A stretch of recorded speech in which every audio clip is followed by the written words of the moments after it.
各位好，我是兴趣闪的摄影师。那关于徕卡，你们都会想到什么呢？以目前的生态来说，一般民众可能听到徕卡这个名词，想到的会是小米。关于手机跟徕卡合作这件事情，其实我之前不是到非常的喜欢又或是在意，总会觉得好像少了一点什么。但是到合作这么多代以后，然后看过徕卡的一些宣传片之后，他们确实是深度合作，然后他们的色调呢，确实有非常认真的去做调控。让它的直出呢会非常的好看。那今天呢就很高兴，我第一次收到徕卡的合作手机小米14 Ultra。那除了小米14 Ultra 以外呢，这里摄影套组，专业摄影套组，非常喜欢。那小米呢，其实在13、14之类的手机呢都很不错。如果你是为了拍照的话呢，其实或许不一定要买到 Ultra， 但如果你是为了顶级拍照的话，那小米14 Ultra 可以说是必备。这个呢，就是小米14 Ultra 的4颗镜头，然后它的盒装配件呢，还会附一个90瓦的快充头，对于有快充需求的人呢，非常的重要。那接下来呢，就是这部影片的重点啦，就是摄影套组里面到底装了什么东西哦。那这个也是全新未拆封，这么多东西耶。那这个呢是它的摄影手柄，上面的话呢有这个拨杆，可以调整变焦，那边还有个波轮，跟专业相机一样，你可以调整光圈、快门之类的。然后这里呢有这个录影键，还有拍照键，然后拍照键也可以半按快门，质感非常好。装好壳之后呢，我们再把这个手柄这样卡上去。哇，有玩过单眼都会知道说换镜头要按一个按键，那这里也是哦，左下角这边有个按键呢，按住之后可以转一下。把这个环给转下来，那个的话呢是67mm 的转接环，也就是说，如果你有67mm 的 ND、VND、黑柔什么的，全部都可以用哦。那不像 iPhone 的话呢 ，iPhone 在边边，如果你要套用一些其他模组的话，会变成说侧边会突出一块，那这个呢是完全不会，而且摄影手把的手感呢超级好，很像一台相机。然后它的摄影套组还有附上一个不错的东西哦，这个是它橘色的环，我们可以装上去给各位看一下。那这就是它橘色环装上去的样子，我觉得是相当好看。但是跟徕卡合作的话，我觉得或许应该是要推出红色的，可能比较帅一点吧。它有附上一个手绳哦，可以绑在你的壳上面，这边是金属的，整体算是还蛮有质感的。那手机摄影呢，其实我一直都觉得计算是最重要的一件事情啊。但是目前呢，不管是 OPPO 啊，又或是小米啊，他们已经慢慢的开始表达说，就是要接近相机的感受才是好看的。那我个人呢是认同这个观点的，就是说，虽然计算摄影现在非常的强悍，但是你在计算摄影的同时，你应该是要让手机比较小的硬体算出非常接近相机的体验，这会是我觉得最棒的一个方式。所以目前这些入场的路线，我个人是非常喜欢的哦。那接下来就来看我使用小米14 Ultra 所拍出来的实拍照片吧。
那看我以上开箱呢，我这就来分享说我使用了几周之后的详细心得哦。那我们先说一下它的感光好了，它感光呢是 Sony 目前算是我觉得最强的吧 ，LYT900。那这一片最厉害的一点就是说呢，它可以直接用双原生的增益方式来得到14 eV 的高动态范围哦，一张就可以做到这样的事情，所以这个感光元件呢超级厉害。最重要的一倍镜头呢是配上 23mm f1.63 到 f4 的无段光圈调节哦。那这个光圈调节其实我一开始看下来会觉得说没什么，就才缩到4而已。原本是这么想的，但是一切跟我想的不太一样。它一缩光圈就有星芒，它有12片光圈叶片，而且它的星芒呢是像海胆一样超级刺。你说到 F4 呢，它的星芒长这个样子，看起来超像一些老镜头的星芒才会散发出来的效果，超级酷。我们现在新的相机的星芒呢，其实都比较少镜头会这么尖，所以说它的这个星芒体验呢，让我真的蛮惊艳的。就是哇，我现在用手机不用配星芒镜就可以随时拍出星芒，超级喜欢这一点。所以这个光圈叶片的最大重点，我个人觉得还是在星芒啦。所以你们不要一直想着说我要让我的曝光更长，其实影响镜光量没有到那么大。最重要的就是这个海胆般的星芒。那其他3颗镜头呢？超广角是 12mm f1.8， 然后望远镜头有2颗，一颗是 75mm f1.8， 再来是 120mm f2.5 哦。那这3颗镜头全部都用同一片感光元件，是 IMX858。它的感光元件大小呢是2.5分之1左右。那这感光元件呢，不是说非常的大，但是它的成像体验是很好的，原因是因为它够新，然后再就是说它3颗镜头都一样的感光，所以对小米来说啦，它的调教呢一定是可以更为的相似的哦。那我们先讲一下超广角。超广角的话呢，画质表现优异，整体来说广度够广是最重要的，所以12mm 给过。然后再最重要就是它这一颗望远镜头啦，它这一颗 75mm f1.8 的望远镜头呢，并没有做潜望式。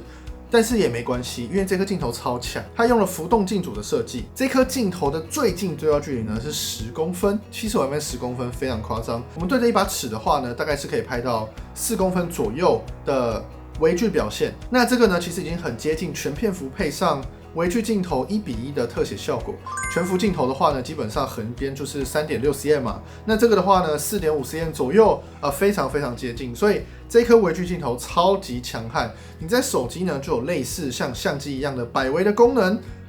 这真的超级夸张，而且它是真的这么近哦，所以超级适合任何美甲之类的人士，你可以拍这么近。那除了拍这么近以外，因为它的光圈够大，所以我们就算是拍小东西，不用到10公分的话，也可以很自然的得到它的真实前景深。所以这颗75mm镜头呢，是我这次里面算是最喜欢的一颗。然后再来呢是 120mm 这颗望远镜头，那它对我来说呢就是一颗望远镜头啦，就是我想要拍远的时候好不好看，我就没有那么在意它的对焦距离等等的。但是它的对焦距离呢也算是近，120mm 做到这样的特写效果呢。也是很不错的，就是相比苹果来说的话，它的微距功能的话呢，算是表现相当良好。所以这只手机的硬体规格呢，真的是表现非常优良，可能是我看过目前我觉得最好的一种配置状态了。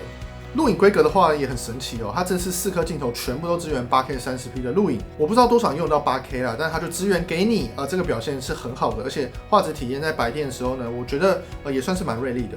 那最重要的还是 4K 功能，主镜头呢这次可以录制到 4K 120p 哦。那其他3颗镜头呢就只有 4K 60p 啦。那我自己会觉得说，像 Dolby Vision 这个东西，应该要4颗镜头都支援才对，但是它并没有做这件事情，只有主镜头支援。所以希望呢之后韧体更新，可以让每颗镜头都在录影的时候录出完全一样的色彩空间。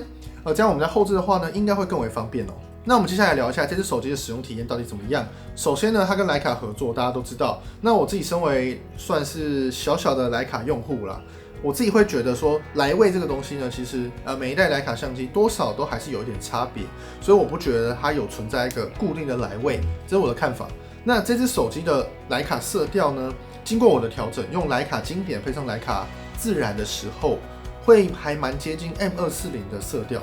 M240 呢，就是徕卡第一台 CMOS 的全片幅相机，我个人觉得蛮像的。加上我朋友是长期的 M240 的使用者，他也觉得蛮像的，所以我觉得你们可以尝试用这个组合去做拍照，拍起来的直出呢，相对来说会蛮像真的徕卡相机拍出来的感觉。那我讲的是 M240 啊，如果你论其他相机的话，可能就没有到那么的像，或者其他模式才像。那我觉得其实大家不要纠结于说，我的色调体验一定是像徕卡或怎样，因为连徕卡自己都没有到统一的情况下，我觉得就不用再纠结这件事情， OK， 最重要的还是我们看这些实拍的颜色体验，真的跟一般的手机真的不一样。一般手机拍起来可能都有很明显的手机感，但是这只手机拍起来呢，就是很相机感。然后色调呢也很不像手机那种暗部硬拉、亮部硬降的感觉，它整体色调呢是真的非常的自然好看。另外呢，就这摄影手把我真的很喜欢，上面有个波轮，我可以及时调整 EV 值，很像我在用一些随身相机的时候，随时呢你觉得场景太暗或太亮都可以用这个拨杆去做调整，而且它的快门呢是可以半按的，半按的话呢也会像相机一样启动 FC， 所以这个摄影手把呢让我用这台手机的时候，真的跟相机是完全一样的感觉，更别说它这个 67mm 的套组，我还可以做这件事情哦，各位。如果你跟我一样是摄影师的话，你可能会已经有磁吸滤镜组。那我手上这个呢是 V-Lens 最新未来要推出的一个轻量化的磁吸滤镜组。我每次这个转成这个67mm上去之后呢，小米就可以直接这样子拆下来跟相机兑换。你们看这个画面，瞬间兑换滤镜跟你的相机耶。所以如果你是摄影师，你又想要一只好的摄影手机的话，你还可以做到这件事情耶，随时就上这个磁吸滤镜组。所以你一个滤镜套组呢，可以用在手机上，也可以用在相机上，而且加上小米的镜头设计呢是在正中间，所以滤镜装上去呢不会像 iPhone 一样在左上角一大圈的感觉，它反而很刚好的在手机的正背面上面哦。那关于人像模式的话，我快速讲一下。之前小米在拍人像的话，可能会因为所谓的徕卡风格的问题，导致它的人像的肤色不太是东方人的审美。那今年呢有改变了哦，它的人像模式拍出来的肤色呢，算是东方人会喜欢的肤色，就有一点粉嫩的感觉。那我觉得女生用户呢一定会喜欢。其实说真的啦，你这个价格在相机界你根本买不到这么好的相机，你有1寸的超强感光，还有3颗不一样的镜头，又有这么多的色调，录影还这么强悍，加上人像模式今年表现也很不错，所以你会说3万多这只手机贵吗？如果你把它当相机来看的话，它超级便宜，更别说它还有一个很强的核心，你还可以随时做修图的动作。那最后来提一点深度一点的东西哦，就是说它的 RAW 档。那小米的 RAW 呢有一个所谓的 Ultra RAW， 那 Ultra RAW 的根本差别就在于说，它跟一般的 RAW 不一样，它有先做了一些多帧合成的动作，所以我们可以很明显看到它在暗部的杂讯明显的更少了，有看到吧？非常明显。所以我觉得你要用它的 RAW， 你就用 Ultra RAW， 绝对不要用它的 RAW， 懂我意思吗？那它的 Ultra RAW 呢，基本上拍都是14 bit， 但在某些情况下呢，会推到16 bit。但是其实我认真的说啦，这件事情没有到那么的重要，你还是前期参数调整好才是最重要的一件事情。那我们现在到了结论的时刻了，它的整体操作逻辑呢，完全可以当相机用，而且非常非常的好用，甚至是可能是我用过最强的一台随身机了。最大的重点就是说，它没有手机感。所以我觉得，如果你是一个喜欢摄影的玩家，但你没玩过相机的话，那这只手机完全可以考虑，因为你有专业模式，它专业模式是很好用的。那如果你是跟我一样是摄影师的话，那这只手机也是你的不二选择，它可能会成为你一台最好用的随身机。我最喜欢的呢，就是它的街拍模式，反应速度非常的快，相机完全没有延迟，然后随时都可以捕捉到街头上人们精彩的那一个瞬间哦。所以这只手机说到底，我个人觉得用下来没有什么缺点，真的没有什么缺点。那以上呢就是关于小米14 Ultra 的完整评测报告。对你有帮助的话呢，欢迎帮我按赞、订阅、分享、打开小铃铛，也可以留言，这对我来说真的有非常大的帮助。谢谢各位，那就这样，我是兴趣小的摄影先走，谢谢各位，拜拜。